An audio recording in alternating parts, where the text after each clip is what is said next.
Madame, Monsieur, bonsoir et bienvenue aux 20h au sommaire de cette édition d'information. Le procès de l'affaire Martinez-Zogo s'est tenu pour la seconde fois ce jour au tribunal militaire de Yaoundé. Il en ressort que l'audience a été renvoyée au 6 mai prochain. En éducation, ce lundi marque la rentrée du 3e trimestre pour les élèves de la maternelle, du primaire et du secondaire.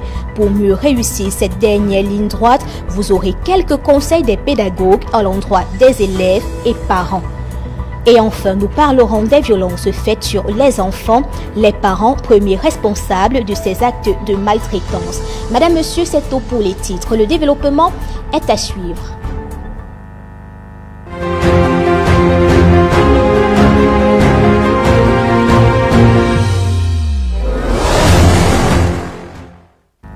Affaire Martinez-Zogo, le procès renvoyé au 6 mai prochain. Les 17 personnes mises en cause se sont présentées ce lundi dans le cadre de ce procès qui vise à établir les responsabilités ou non de chaque partie. Cette deuxième audience s'est tenue au tribunal militaire de Yaoundé. Les précisions avec Éric Billon et Franck Ébéniste. Une fois encore, les accusés de l'assassinat de Martinez-Zogo se sont rendus au tribunal. Et pour cette fois, tous ont répondu présent. Le procès a démarré aux alentours de 10h30. Les débats ont tourné autour de 2 à 3 questions principales, notamment la reconnaissance de l'État comme civilement responsable ou encore la diffusion en direct dans les chaînes de télévision de cette audience. Si la première requête est validée, la seconde ne l'est guère. Une victoire tout de même pour la partie civile. Le tribunal a clos le débat sur la question de l'identité de Martinez-Zogo. On a reconnu que ce soit Martinez-Zogo ou Arsène Bani-Zogo, c'est la même personne. Le tribunal a aussi indiqué que a pris acte de la demande de citation de l'État comme civilement responsable dans cette procédure. Donc, 2 victoires pour nous, les parties civiles. Nous ne pouvons qu'en être fiers. Par contre, concernant les demandes de diffusion, le tribunal a rejeté, bien évidemment. Pour le conseil du lieutenant-colonel Justin Danoué, le procès est désormais équitable. Les choses sont en train d'évoluer. Nous voulions déjà savoir en quelle qualité l'État va entrer dans ce dossier. Parce que depuis le début de cette affaire, l'État n'était pas parti au dossier. 13 agents de la DGRE étant impliqués dans le dossier, ce sont des préposés de l'État. Et à ce moment-là, l'État peut être cité comme civilement responsable et heureusement pour nous déjà, pour certains de ces accusés qui sont de la DGRE, le tribunal a accédé à nos demandes. Rien de mauvais par contre pour le Conseil de l'État. La présence de l'État ici peut effectivement interroger sur son rôle et sa participation en qualité de partie civile. Rôle qui évidemment est réglementé par le code de procédure pénale, qui laisse la possibilité à toute personne qui estime qu'elle a un intérêt civil à faire valoir, à se présenter à la barre pour se constituer partie civile avant la clôture des débats. Et l'État estime qu'il a des éléments à faire valoir parce que ses intérêts, en tant que puissance publique, il y a été porté atteinte. Vous allez avoir l'État qui va venir à la barre pour essayer de défendre ses intérêts comme la loi lui autorise. Après un peu plus de 3 heures de débat, les travaux sont clos, les accusés retournent dans leur cellule et le rendez-vous est pris pour le 6 mai prochain. Le nouveau président du conseil d'administration de l'université de Douala installé ce jour. La cérémonie présidée par le ministre d'État, ministre de l'enseignement supérieur, le professeur Jacques Famdongo, s'est tenue à l'esplanade du campus de la professionnalisation de Ndokbom. Le ministre a instruit au professeur Guillaume Ekambidi Bongué engagement et dévouement dans cette nouvelle fonction. Martin Matip et Sylvain Songo signent le compte rendu. Voici l'homme, objet des attentions de cette foule composite d'autorités tout azimuts, élus, hommes de sciences, politiques et autorités traditionnelles, dont l'érection en haut lieu dans cette institution académique entre des savoirs vaut son pesant d'or. Le professeur Guillaume Ekambidi Bongué, installé ce lundi à Douala par le ministre de l'Enseignement supérieur, le professeur Jacques Famdongo, au poste de président du conseil d'administration, conformément au décret présidentiel numéro 24/105 du 9 avril 2024. Que de mots bardés en reconnaissance pour les lits du jour. Je voudrais vous exprimer mon émotion, ému par l'acte de reconnaissance de la République par le biais de la plus haute autorité le chef de l'État, son Excellence Paul Biya. Un tout vertueux dont la promotion évolutive se veut tant au niveau de la gestion du personnel que de l'encadrement des apprenants pour échoir sur le triptyque assurance qualité, professionnalisation et digitalisation des enseignements et employabilité des diplômés du supérieur, voulu par le chef de l'État Paul Biya, qui prêche à travers le professeur Jacques Famendongo à l'équipe dirigeante une synergie parfaite d'action, quand ils sont colossaux les chantiers et grands les enjeux. Je leur demande de s'investir personnellement et résolument dans la mise en place de l'éducation 4.0 avec le démarrage immédiat du centre de développement du numérique universitaire.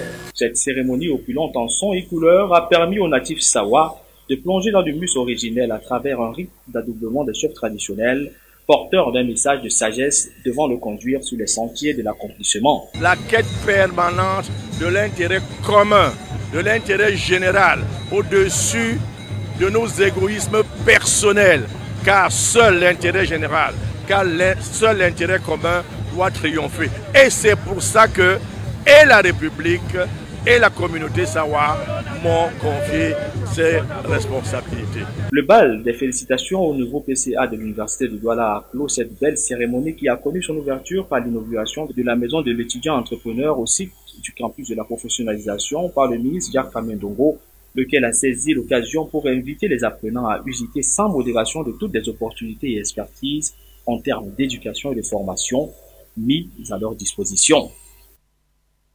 Toujours en éducation, dernière ligne droite pour les élèves de la maternelle, du primaire et du secondaire. Ce lundi marque jour de rentrée du 3e trimestre pour le compte de l'année 2023-2024 dans la ville de Douala. Cette première journée a été marquée par les corrections des épreuves écrites et la dispensation des leçons en vue de la préparation des examens de fin d'année. Le constat de ce jour de rentrée avec Jonathan Teneku. C'est le tournant décisif avant les grandes compositions et les examens de fin d'année. Une étape où l'apprenant ne doit pas manquer les dernières leçons. Ce matin à Douala, les élèves étaient attentifs aux cours dispensés par l'enseignant. Les notions primordiales de la philosophie étaient évoquées pour ce début de rentrée du 3e trimestre. Les cours ont normalement repris ce matin. Il n'y a pas assez d'absents. Nous savons que c'est la dernière ligne droite. Je pense que c'est la raison pour laquelle tout le monde est déjà là. La dernière ligne droite est lancée. Il n'est pas question pour les élèves de manquer l'ultime leçon dispensée ce lundi. Ils sont tous présents et font preuve d'assiduité. Avec les enseignants, ils effectuent la correction des exercices en économie et affûtent leurs armes en vue des examens de fin d'année. Nous allons terminer notre programme avec la société. Nous sommes en terminale. Les élèves de classe d'examen ne sont même pas allés véritablement en congé. Ils ont passé les 2 semaines à faire les travaux dirigés. Ouais, ils ne sont pas là encore. C'est les classes intermédiaires qui revenaient au week-end. Les cours vont se dérouler normalement, suivant les emplois de temps des différentes classes. Le 3e trimestre est décisif en dépit qu'il se situe sur un mois, mais nécessite un grand volume de travail auquel l'apprenant gagnerait à prendre part en vue de sa réussite. Dans certains établissements scolaires de la ville de Kribi, la rentrée est plutôt timide. Toutefois, les élèves se sont mis au travail dès ce premier jour de classe. Ambiance de rentrée du 3e trimestre, c'est un reportage depuis Kribi de Patrick Zoué. Mayele Osti, de la classe de première C, ici au collège Pémonti de Kribi, prête une épreuve de français. Comme lui, plusieurs élèves sont passés depuis 7h30 devant leur enseignant. Preuve que les cours ont bel et bien débuté à Kribi. Un trimestre plutôt décisif, tant pour les élèves candidats aux différents examens que pour le corps enseignant. Nous avons commencé et le premier cours que nous avons eu, c'est le français. Nous sommes en train de faire une épreuve du collège Mongo Petit, afin de nous permettre de mieux s'exercer et de préparer l'examen. C'est la dernière phase avant d'apprêter l'examen. Donc en fait, le 3e trimestre, nous devons bien préparer pour pouvoir mieux amorcer l'examen, afin de pouvoir et de maximiser nos chances d'avoir cet examen-là. Dans les lycées et collèges de la ville, toutes les dispositions sont prises pour accompagner les candidats qui vont affronter avec efficacité leur examen de fin d'année. Dans ce dernier tournant-là, il faut mettre tout en œuvre. Il faudrait que les élèves sachent que il faudrait qu'ils comprennent que c'est la dernière possibilité qu'ils ont, la dernière option qu'ils ont maintenant, de se rattraper de tout le temps qu'ils ont peut-être eu à égarer, à perdre pendant le premier, deuxième trimestre. Ils disent que pour le troisième trimestre, il faudrait que je maximise, que je mette toutes mes énergies pour pouvoir réussir.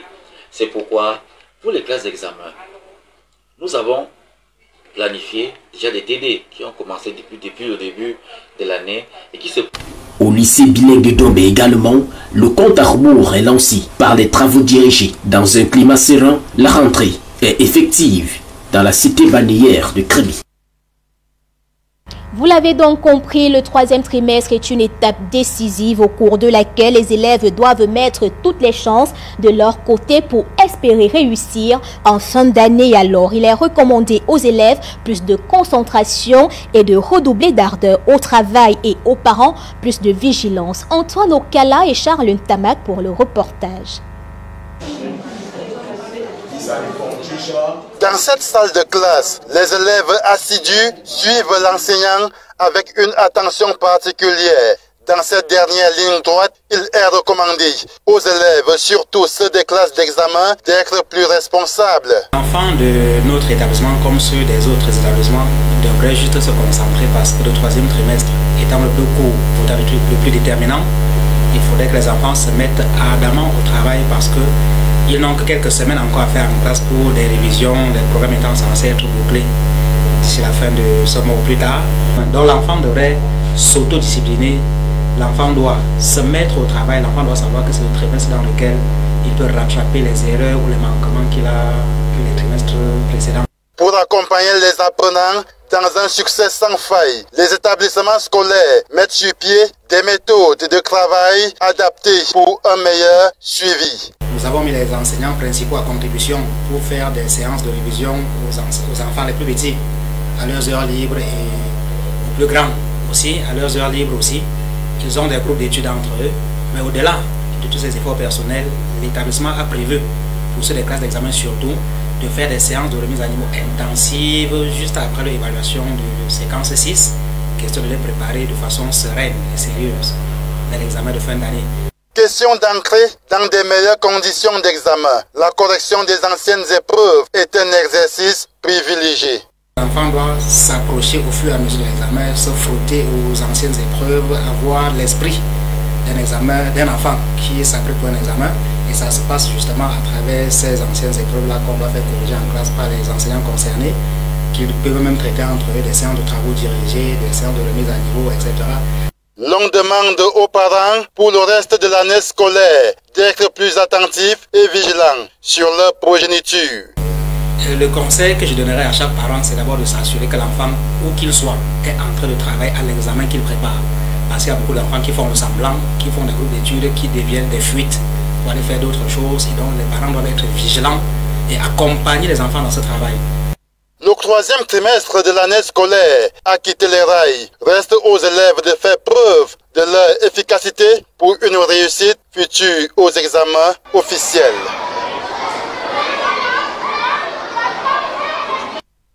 La cérémonie de la pose de la première pierre du Centre régional de formation agro-pastorale de Rebouba pour les populations autochtones et transhumantes venues d'Afrique centrale a eu lieu ce jour. Un événement co-présidé par le ministre des Forêts et de la Faune, Jules Doré Ndongo, et le secrétaire exécutif du COMIFAC et le chef de coopération de l'ambassade d'Allemagne. De plus, ce même jour, l'aérodrome de Rebouba a été inauguré. Bello Yaouba et Amadou Adi pour plus de précisions. Le fruit de la coopération bilatérale entre la République fédérale d'Allemagne et la République du Cameroun continue à faire ses preuves. Dans cette dynamique, une cérémonie de pose de la première pierre du Centre régional de formation agro-pastorale des populations autochtones et transhumantes a été coprésidée par le ministre des Forêts et de la Faune, du secrétaire exécutif du COMIFAC et du chef de coopération à l'ambassade d'Allemagne. Cette cérémonie a eu lieu dans le département de Mayoré, précisément à Rebouba, ce lundi 15 avril 2024. Le ministre Jules Doré Ndongo a salué cette initiative. Nous venons de mettre en place des outils modernes qui vont nous permettre d'être beaucoup plus efficaces sur le terrain, de pouvoir planifier et avoir des missions de contrôle bien précises dès lors que les drones nous auront envoyé l'information la plus détaillée et la plus actuelle. C'est donc dire que nous sommes réellement satisfaits à tous les niveaux. Vous avez bien compris que c'est une activité intersectorielle et qui touche diverses administrations de notre pays. Formation professionnelle, agriculture, pêche et élevage, forêt et faune, ministère de l'économie, nous sommes tous concernés dans ces deux projets. Le chef de la coopération à l'ambassade d'Allemagne au Cameroun a renouvelé l'engagement de la République fédérale d'Allemagne à accompagner les populations. Et les deux cérémonies que nous avons aujourd'hui vont dans ce sens. Le centre de formation vise à la fois à améliorer les conditions de vie des populations dans la sous-région, dans le Mayorais, ce qui va aussi en même temps contribuer à la protection des deux parcs. Parce que si les gens arrivent à bien gagner leur vie, ils n'ont plus d'intérêt de rentrer dans les parcs et de mettre en question la riche biodiversité qui existe ici. Le ministre de l'Emploi et de la formation professionnelle, Issa Chiroma Bakari, a invité les jeunes à saisir cette opportunité. Ce centre de formation s'inscrit en droite ligne des directives du président de la République, qui a prescrit au ministre de l'Agriculture et au ministre de l'Élevage et au Premier ministre chef du gouvernement de mobiliser les moyens du gouvernement pour que nous cessions d'importer ce que nous ne produisons pas, plutôt de consommer ce que nous ne produisons pas et de produire ce que nous consommons. Le Lamido de Rey Bouba, initiateur de ce gigantesque projet, a rendu fiers les populations de Rey en ce sens qu'il permet l'amélioration des conditions de vie des populations. En marge de cette cérémonie, l'aérodrome de Rey Bouba, qui permettra la surveillance spatiale, a été inauguré. Dans notre page société, parlons du phénomène d'enfants battus qui prend de l'ampleur. Tout récemment, au quartier Touguébé, ici à Yaoundé, le petit Roger Noah a survécu à la bastonnade de son père de façon miraculeuse. Comme le petit Noah, de nombreux enfants sont victimes de ces actes de violence que leur infligent leurs parents. Le constat de cette situation avec Antoine Okala et Loretta Wirna. Le dos du petit Roger Noah, âgé de 16 ans, les indiscrétions indiquent qu'il a été farouchement frappé par son géniteur pour une histoire de vol dans laquelle le petit clame son innocence. Ce qui s'est passé, c'était avant 2 jours que la voisine est venue se plaindre à la maison que j'ai volé son argent, 500. Pourtant, moi j'étais chez le technicien en train de voir un travail là, après on reçoit le travail, ce qu'il est en train de faire. Après, je ne sais pas, comme elle est venue bavarder, ma mère ne pouvait pas se supporter, là, j'ai qu'à aller dire ça à mon père, elle est partie dire ça à mon père. Des accusations qui, en pleine nuit, ont poussé le père à prendre cette latte clouée pour soi-disant corriger le fils, alors que le parent n'avait pas véritablement recoupé l'information au préalable. On est d'abord ici, d'abord parti me cacher aux toilettes.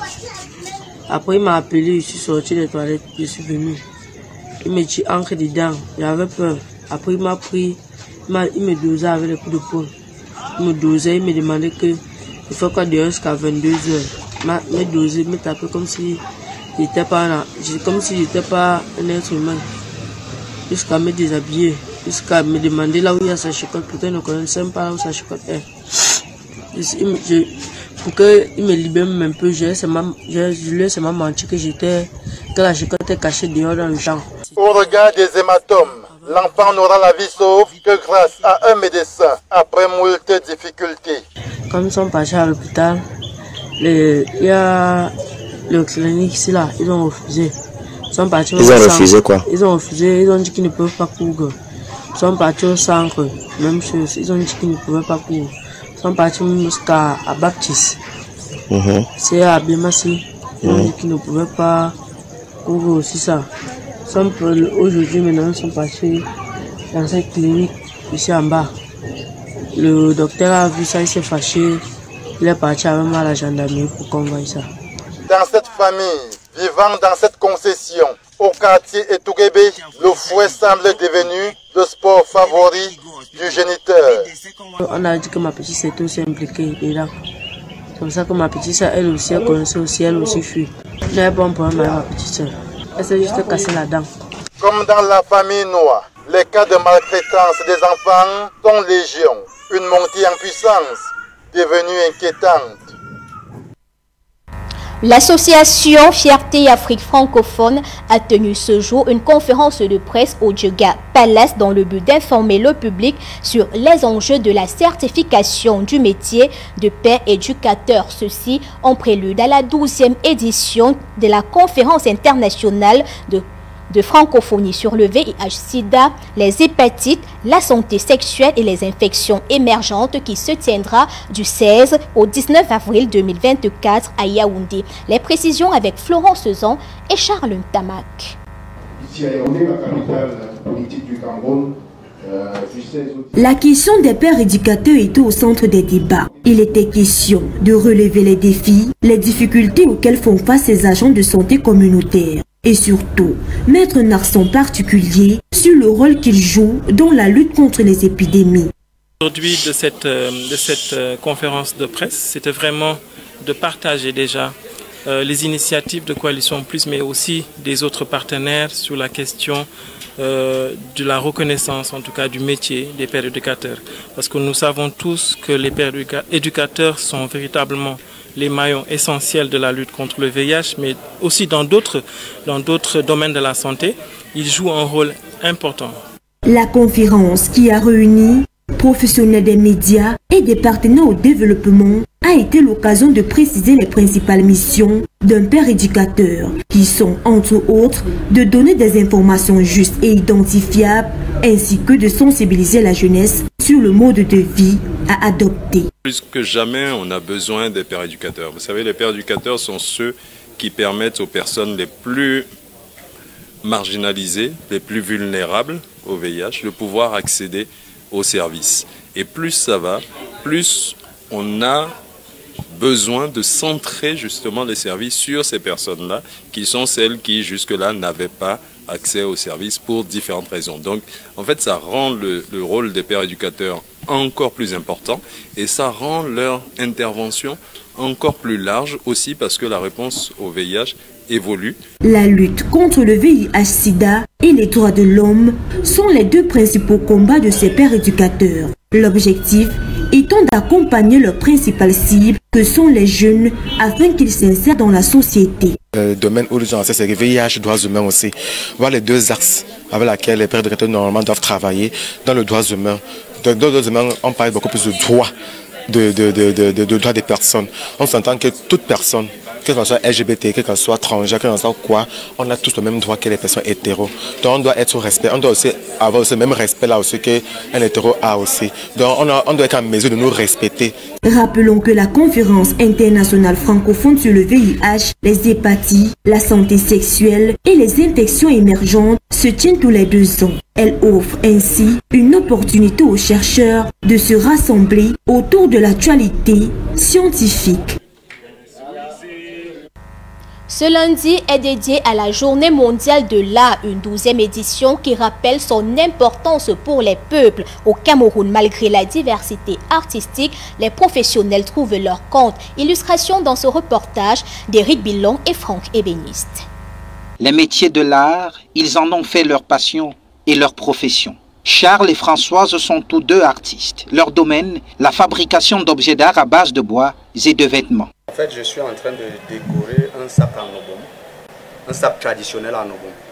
Le sac est fabriqué d'un tissu fait en écorce d'arbre appelé obom, fait avec des grains de raffia et le tissu panthère, un tissu panthère d'origine. Morceau de tissu, comme vous voyez, comme ça là. Je le taille là, je le monte comme vous voyez celui-ci.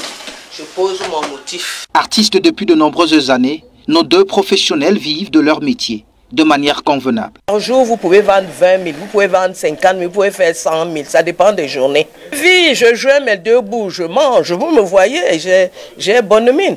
Parce que si ça ne marchait pas, je ne serais pas là, j'aurais fermé boutique, je serais parti. C'est un métier qui rapporte, ça fait vivre son homme. À dire vrai, ça fait vivre son homme. Dit que peut-être lui là, il ne donne rien, il donne quelque chose. Avec ça, on nourrit notre famille, on se nourrit nous-mêmes. En fait, comme tous les secteurs d'activité, les artistes font face à de nombreuses difficultés au quotidien. Quand les clients viennent, nous avons pris la peine pour faire quelque chose. Nous donnons le prix. Ils veulent acheter le plus bas possible. Les Camerounais pensent qu'on est les derniers parce que nous faisons tout avec la main. Mais malgré ces difficultés, nos artistes arrivent à joindre les deux bouts grâce à leur savoir-faire.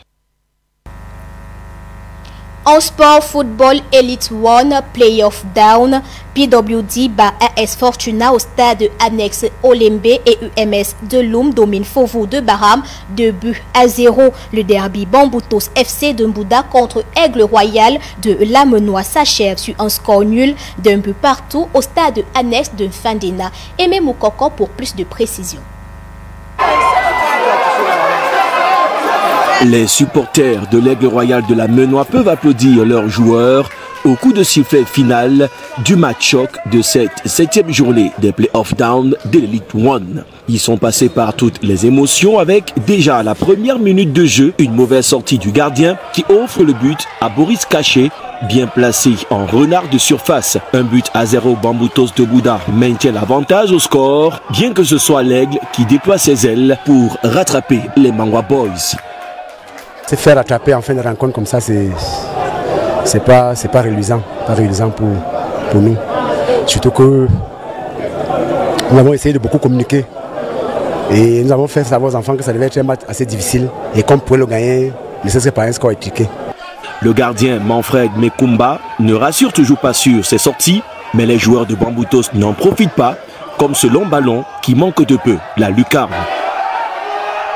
Le coach Temfak veut éviter le pire et remplace son gardien à la demi-heure de jeu pendant la pause fraîcheur.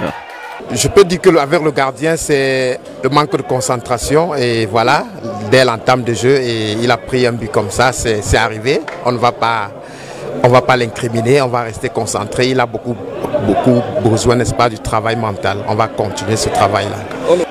Les supporters des Bleus et Rouges sont calmes de leur côté, mais El Pacha et son 12e joueur poussent jusqu'à la mi-temps. Sous le regard d'Emmanuel Koundé, ancienne gloire des Lions indomptables, et Bernard Choutan aussi dans les gradins, l'intensité du jeu monte d'un cran malgré la chaleur sur la pelouse du stade Omnisport de Yaoundé, annexe 1. Kachi a une nouvelle opportunité de faire trembler les filets avec le pénalty sifflé contre Aigle. Mais le gardien remplaçant Franck Derrick Combo Bilo est dans ses heures de grâce. Le pénalty, c'est mon ancien coéquipier. En fait, on tape tous ensemble. Donc lui, je connais sa façon de tirer et c'est très facile pour moi. En fait. Ouais. Bon, tout à l'heure, là, quand le coach a dit « échauffe-toi, tu vas entrer », bon, j'ai d'abord cru que bon, ça devait passer. Et puis, il a insisté. Il a dit que bon, c'est un match. Il doit préparer. Tout le monde est appelé à jouer.